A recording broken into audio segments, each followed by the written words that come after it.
ইতিমধ্যে প্রকাশিত হয়েছে এসআইআর এর ফাইনাল ভোটার লিস্ট।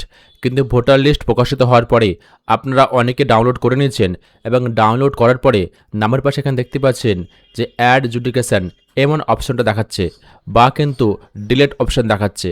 এবার প্রশ্ন হচ্ছে, যদি আপনার নামের পাশে আন্ডার অ্যাড জুডিকেশন বা ডিলেট অপশন দেখায় তাহলে আপনি কি করবেন?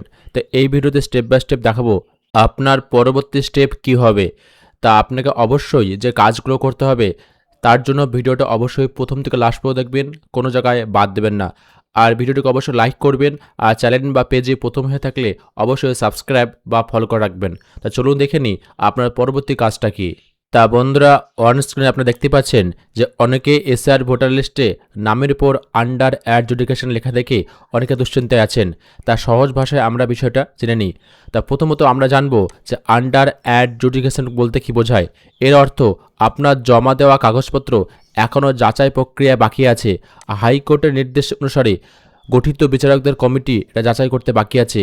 এটা বাতিল বা বাদ পড়া চূড়ান্ত সিদ্ধান্ত নয়। তা বুঝতে পারছেন যে এটা মানেই যে বাতিল হয়ে গেছে এমনটা নয়। সাধারণত পরবর্তী তালিকা প্রকাশের সময় আপডেট হতে পারে। তাই এই অবস্থায় কোনো মতেই ভয় পাওয়ার কিছু নেই। এরপরে ভোটার লিস্ট পাবলিক হবে, তখন সেই লিস্টে আপনার নামটা থাকতে পারে। তা আন্ডার অ্যাডজুডিকেশন মানে হচ্ছে এখনও পেন্ডিং রয়েছে। আর পরে হচ্ছে ডিলেটেড অপশন। যদি আপনার নামের পাশে ডিলেটেড অপশন থাকে তখন কিন্তু দ্রুত সংশ্লিষ্ট জেলা শাসকের দপ্তরে যোগাযোগ করতে হবে।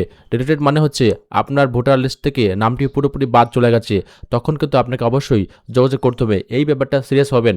আর আন্ডার অ্যাডজুডিকেশন মানে কোনো চিন্তার কোনো ব্যাপার নেই।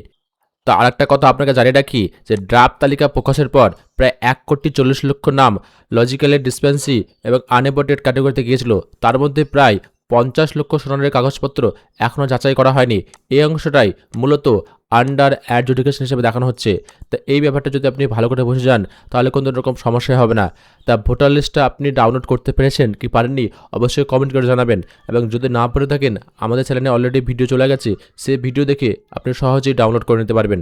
তো দেখা হচ্ছে কোনো পরবর্তী ভিডিওতে। ততক্ষণ ভালো থাকবেন, সুস্থ থাকবেন, নিজের খেয়াল রাখবেন।